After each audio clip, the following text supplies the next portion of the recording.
आप जो अपने मोबाइल स्क्रीन पर बोर्ड देख रहे हैं, ये बाड़मेर रेलवे स्टेशन के आगे के एक हिस्से का बोर्ड है। लिखा हुआ है ऑटो रिक्शा स्टैंड। ऐसा बताया जाता है कि 30 से 40 साल हो गए यहीं पर ऑटो रिक्शा का स्टैंड है और यहाँ पर दर्जनों की तादाद में टैक्सियाँ खड़ी रहती है। लेकिन पिछले 2-3 दिन से जो ये सैकड़ों टैक्सी कर्मी हैं, इनके परिवार पर रोजी रोटी का संकट आ गया है, क्योंकि अचानक ये स्टैंड हटाने की कोशिश की जा रही है। और ऐसा बताया जा रहा है, जो टैक्सी चालकों द्वारा जानकारी दी गई है, नगर परिषद ने इनका बोर्ड हटा दिया है और अब यहाँ से भी इन्हें हटाने की कोशिश की जा रही है। और इसी को लेकर इनके परिवार पर रोजी रोटी का संकट आ गया है। क्या कुछ कहानी है, हम जानने की कोशिश करेंगे। अच्छा, क्या नाम है सर आपका? मेरा नाम रावत सिंह है। मैं टैक्सी यूनियन के अंदर उपाध्यक्ष हूँ। अच्छा रावत सिंह, एक चीज़ बताइए, आपको कितना टाइम हो गया टैक्सी चलाते? मेरे को करीबन 30-32 साल हो गए ऑटो रिक्शा चलाते हुए। अच्छा, कहाँ कहाँ स्टैंड है, किस तरीके से, क्या कुछ होता है, सिस्टम क्या होता है? सिस्टम ये होता है, हमारी बाड़मेर सिटी के अंदर 16-17 स्टैंड दिए हुए हैं, जैसे सिंदरी चौराहा है, चौटन चौराहा है, पीपली चौक है, आज़ाद चौक है, हनुमान जी का मंदिर है, गांधी चौक है, हॉस्पिटल के आगे है और तिलक बस स्टेशन जो पहले था उसके आगे था, रेलवे स्टेशन पे है। ऐसे हमारे कई स्टैंड दिए हुए और हम वहाँ पर व्यवस्था अनुसार खड़े रहते हैं। अच्छा ठीक है, यहाँ पर कितना टाइम पुराना स्टैंड है? रेलवे स्टेशन से करीबन मेरे को 32 साल हो गए और मेरे सुनने में आ रहा है 50 साल से हमारा रेलवे स्टेशन पर यहाँ बोर्ड लगा हुआ था और यहाँ टैक्सी स्टैंड हमारा बना हुआ है। अब क्या हुआ अचानक ही, कब क्या कुछ हुआ? ये कल शाम की बात है।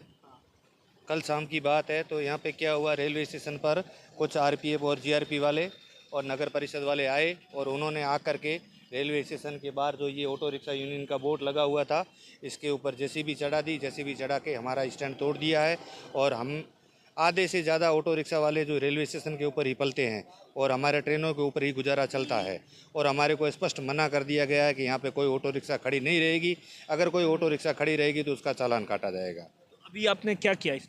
हम सब ऑटो रिक्शा वालों ने एकजुट होकर के एक ज्ञापन लिखा कलेक्टर साहब के नाम और कलेक्टर साहब के पास में गए। तब कलेक्टर साहब ने हमारे को आश्वासन दिया और उन्होंने बताया है कि आपका ऑटो रिक्शा यूनियन का जो बोर्ड लगा हुआ था उसको वापस लगाया जाएगा और वहीं पे रेलवे स्टेशन पर आपको ऑटो रिक्शा स्टैंड दिया जाएगा। क्या नाम है आपका? सत्यनारायण गौड़। कहाँ से आते हो आप? हमारा यही है, लक्ष्मी नगर में रहते हैं और हम ऑटो रिक्शा चलाते हैं। और ये हमारे इधर जो बोर्ड लगा था बहुत ही पुरानी काफ़ी टाइम से है और ये बोर्ड हटा दिया है और इन्होंने कोई ज्ञापन वगैरह तो दिया नहीं, वैसे ही इन्होंने हटा दिया। अगर यहाँ से आपको हटा दिया जाएगा तो किस तरीके से दिक्कत आएगी और कितना गुजारे करने में दिक्कत आएगी? साहब दिक्कत ही है, पहले तो कोरोना काल था, वो 2 साल तो कोरोना काल से जूझे और अभी ये ठीक है, अभी कुछ मामला शांत हुआ तो अभी इन्होंने ये हटा दिया। हमारा तो वही रहा, पुराना जैसे ही याद रहा। क्या नाम है सर आपका? सर मेरा नाम उमेश सिंह है। अच्छा। और मैं यहाँ करीबन 20 साल से यहाँ पे ऑटो चला रहा हूँ। अभी ये जो 2-3 दिन से घटनाक्रम हो रहा है, किस बात की चिंता सता रही है? अगर जो यहाँ से हटा दिया गया, यहाँ पर आप रहते हो, आमतौर पर कहाँ पर रहते हो? नहीं, हम यहाँ रेलवे स्टेशन पे स्टैंड रहता हूँ मेरा। और अगर इस तरह की घटना होती है तो हमारा तो परिवार पूरा गुजारा ऑटो रिक्शा पे चलता है। और उसमें भी अभी 2 साल से कोरोना थे तो हमारी गाड़ियों की किस्तें भी चढ़ गई हैं और स्कूलों के अब फीस वाले वो भी मांग रहे हैं। मास्टर बोल रहे हैं कि फीस लाओ वरना बच्चों को निकाल देंगे। तो हमारे तो बहुत पहले से संकट है और ऊपर से ही हम यहाँ से निकाल देंगे तो हम जाएंगे कहाँ? हम मजदूर आदमी हैं, दिन की जो कमाते हैं वही दिन में रात में खाते हैं, इस कैसे गुजारा चलेंगे? क्या मांगे अब अगर प्रशासन से? हम प्रशासन से ही चाहते हैं कि हमारा जहाँ पहले यथावत था स्टैंड, वहीं पे स्टैंड दिया जाए ताकि हम अपने बच्चों का गुजारा भी कर हो सके। अच्छा, क्या नाम है सर आपका? Sir Babulal sir. कितना टाइम हो गया आपको? मेरे को 30 साल। कहाँ पर, यहीं रहते हो? इससे झाड़ू क्या कुछ कैसे चलता है सुबह से शाम तक? कितनी सवारी ववारी यहाँ अच्छा मिल जाता है? क्या होता है? सवारी रेलवे आती है, ट्रेन आती है, सवारी ले जाते हैं, कोई विकलांग आता है तो लेके जाते हैं, अंदर जाने देते हैं, फिर गेट पे खड़ी करते हैं, यहाँ से गुजारा हो जाता है? सर ठीक गाड़ी पे। अच्छा, मुझे एक चीज़ बताइए, की नाम था? हाँ नाम जीतू नाम है। अच्छा, की हुआ है कि ये तो अगर आप लोगों को तो परेशानी होगी, यात्री वो कितनी परेशानी होगी? यात्रियों की बहुत परेशानी होगी, बहुत ही ज़्यादा। मैं ऑटो रिक्शा चलाता हूँ सन 84 से। अच्छा। सन 84 चल रहा हूँ, पहले मैं जोधपुर चला था। अच्छा। रेलवे का फर्ज ये बनता है कि रेलवे ज़मीन के अंदर रेलवे को स्टैंड लेना चाहिए। हर बड़ी बड़ी सिटी, हर शहर में रेलवे का स्टैंड लिया हुआ है, वहाँ ऑटो रिक्शा का गुजारा चलता है। ये जो नगर पालिका की ज़मीन है, यहाँ बाहर जो स्टैंड दिया हुआ है उसके ऊपर ये अत्याचार कर रहे हैं, तो ये गलती है ना। तो हमारा गुजारा कैसे चलेगा? हम मजदूर आदमी, हमारा ज़्यादा से ज़्यादा जोर क्या, हम तो इनको बददुआ देंगे और बददुआ उनको लगेगी।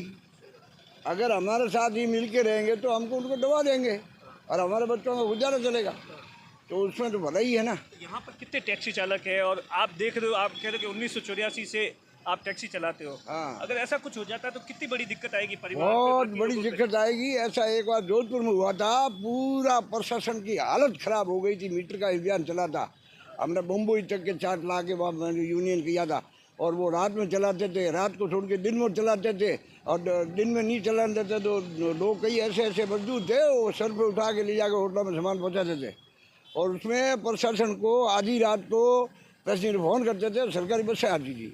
और ऐसी हालत बन जाएगी यहाँ तो प्रशासन के देना लेना पड़ जाएगा। रेलवे को बोलो उल्टा, यहाँ स्टैंड हमारे को दे, रेलवे ज़मीन के अंदर, यहाँ से क्या हटा रहे, रेलवे ज़मीन के अंदर दो ना आप हमारे को स्टैंड।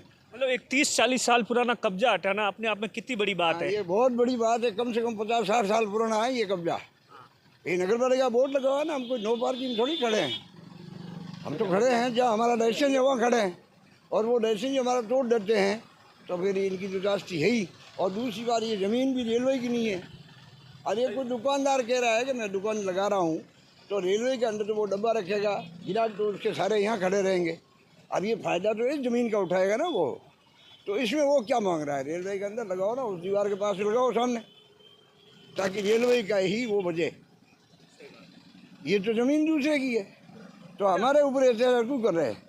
आप लोग है ना, एक मुझे बात बताओ, कहाँ से सवारियाँ यहाँ से जाती है, कहाँ से आती है, किस तरीके से होता है? यहाँ महावीर नगर, इंदिरा नगर, लक्ष्मी नगर, ढाणी बाजार, सब जगह से सवारी यहाँ आती है और यहीं से जाती है। और वहाँ से दूर दूर राजवेस्ट कॉलोनी है, महावीर नगर की कोई कॉलोनियाँ है, वहाँ से जो बाहर कंपनियों के लोग लोगों को भी दिक्कत हो जाएगी ना, जो यात्री अगर टैक्सी नहीं मिलेगी तो वो जाएंगे कैसे? सर ऐसी बात है, अगर ऑटो रिक्शा वालों ने एकजुट होकर के, अगर प्रशासन हमारी बात नहीं मानेगा और हमने हमारी सारी ऑटो रिक्शा एकजुट होकर के खड़ी कर दी तो उसके बाद में ये सारी पब्लिक सामान अपने सर के ऊपर उठा के नहीं लेके जाएगी।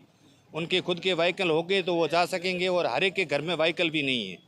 इसलिए हमारी प्रशासन से निवेदन है कि हमारा स्टैंड हमारे को वापस दिया जाए और हम शांति बना के रखेंगे। विकलांग भी आते हैं, बीमार मरीज भी आते हैं, बुजुर्ग भी आते हैं, हड्डी फसर हुई टूटी फूटी आते हैं, तो उनको ये सुविधा मिलती है। और उनको ये व्यवस्था नहीं मिलेगी तो उनकी तो हालत खस्ता होगी ना, तो वो रेलवे का फर्ज बनता है उनकी व्यवस्था करना। अच्छा, मैं अपने कैमरामैन से कहूँगा कि वो तस्वीरों में बताया कि किस तरीके से ये पूरी तरीके से पार्किंग की गई है। ये जगह कोई क्योंकि मुझे भी देखते हुए 20-25 साल हो गए, ये लोग एक व्यवस्थित तरीके से रहते हैं, लेकिन उसके बावजूद भी अब इनको हटाया जा रहा है, जो कि अपने आप में कई सवाल खड़े करता है, क्योंकि सैकड़ों ऐसे परिवार हैं जो कि जिन पर रोजी रोटी का संकट आएगा। अब देखने वाली बात होगी कि इन टैक्सी चालकों की बात सरकार और प्रशासन कब सुनता है और कब इस मामले में सुनवाई करके इनको राहत देता है। कैमरे के पीछे अश्विनी है, मैं आपका साथी दिनेश बोहरा।